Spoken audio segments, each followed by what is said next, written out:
Going on, basketball fans, let's talk about day one of the 2014-2015 NBA season. We had Dallas versus San Antonio, Orlando versus New Orleans. We also had Houston versus the Los Angeles Lakers.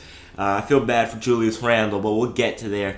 So let's start off with the Pelicans versus Magic. Some of these stats are from NBA.com, so go check out NBA.com. The link is in the description below.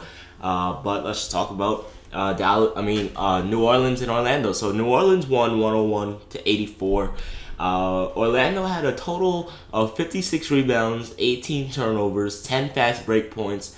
Their biggest lead was 6, and they had 48 points in the paint, compared to New Orleans Pelicans, which had 62 total rebounds, 9 turnovers, 17 fast break points, with the biggest lead of 23, and they had 64 points in the paint. Now, Anthony Davis had an amazing game. He had 26 points, 17 rebounds. Okay, that's crazy. 17 rebounds. And I believe he also had like 5 blocks or something like that. So he had an incredible night. And this guy is the future of the league, honestly.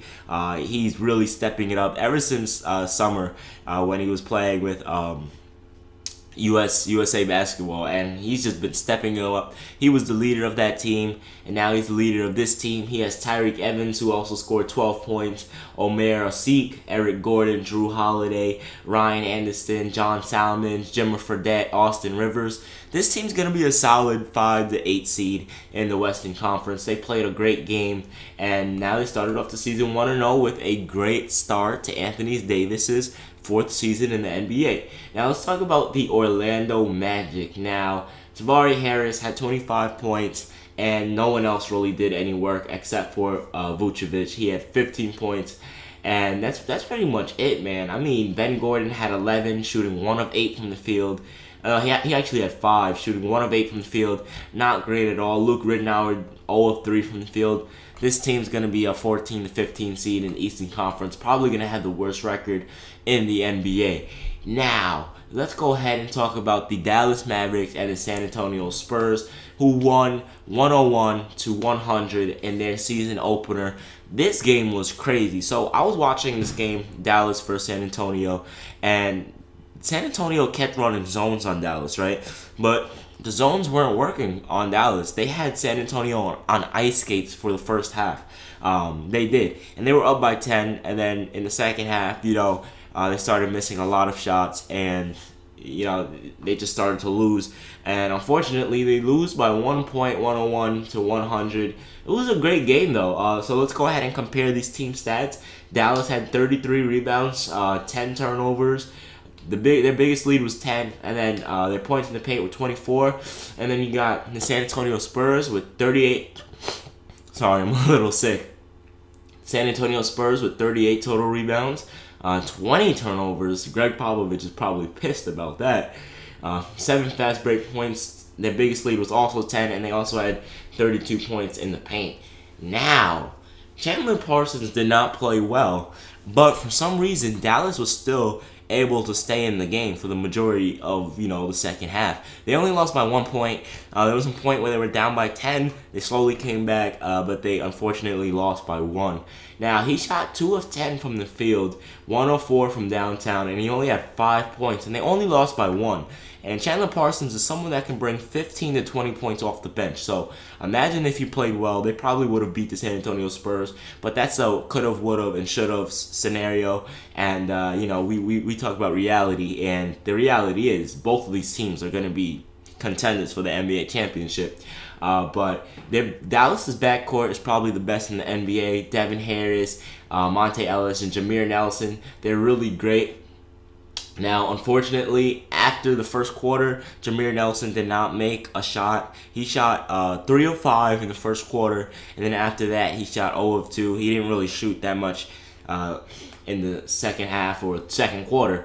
And pretty much everyone played well. Dirk Nowitzki had 18. Monte Ellis, their main scorer right now, had 26. I want to see Dirk Nowitzki step it up a little more and be old Dirk. I know it's going to be tough because he's getting up there in age, but he can.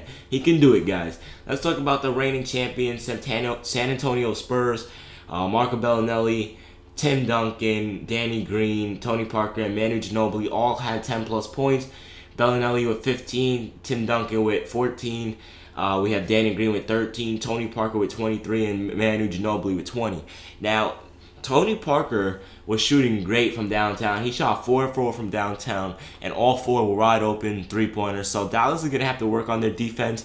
Now, when Tyson Chandler is in the game, no one can go in the paint. We all know that, but my thing is, when he's outside the paint, when he's like on the bench, that's when they struggle. And I was noticing that. So they're going to have to get another big man to help their front court and to help Tyson Chandler take some weight off of his back. But this is a great team. Manu Ginobili, yeah, he's still quick. Tony Parker's still quick. And then they have their shooters in Danny Green and Marco Bellinelli. They're a great team, very scary team. So they beat Dallas 101-100. It was a great game. They even though Dallas outscored them 27-25 in the fourth quarter, like I said, they were down by 10 because they got outscored 31-20 in the third quarter. And after that, Dallas tried to come back, but they couldn't. You know, it was too big of a deficit, and they didn't have enough power with Chandler Parsons shooting 2 of 10 from the field. So, Houston Rockets versus Los Angeles Lakers. Houston wins 108-90. So I was wrong. I got my first 2 picks right with New Orleans winning, and no, actually I was wrong with the Dallas too. I thought Dallas would win, so I got only one right. New Orleans versus Orlando. I was wrong with Dallas versus San Antonio, and I was wrong with the Houston versus Lakers game. So Houston wins 108-90. Let's look at these team stats. Houston with 47 total rebounds, 13 turnovers, 22 fast break points, 34 points in the paint. Their biggest lead was 27. The Lakers had 37 total rebounds, 11 turnovers, 13 fast break points, and 40 points in the paint, with their biggest lead being 1. That's pretty sad. But Kobe's first game back, did he drop 25? Did he drop 10? He dropped 19. Once again, I apologize. I'm a little sick and congested, but Kobe dropped 19 points. I believe he had only 2 or 3 rebounds, but he did have 6 assists. Jeremy Lin only had 7 points. He only shot 1 of 5 from the field. What are you doing, Jeremy Lin? You need to take more shots. Kobe shot better from the field also. 6 of 17. This team's not going to be a good team. I take it back. The reason being is because Julius Randle, their rookie, unfortunately, in his NBA debut, the 19-year-old broke his tibia, his right tibia. He broke his right leg, and he's out for the season, unfortunately. It's really sad. But then again, you know, he can always come back next year, and he's still got his entire career ahead of him, so he's fine. So, fortunately, I was wrong for 2 of my choices, but I got 1 choice right. Tell me if you guys would write in the comment section below. This was our daily preview recap, episode 1, day 1. Hope you all enjoyed.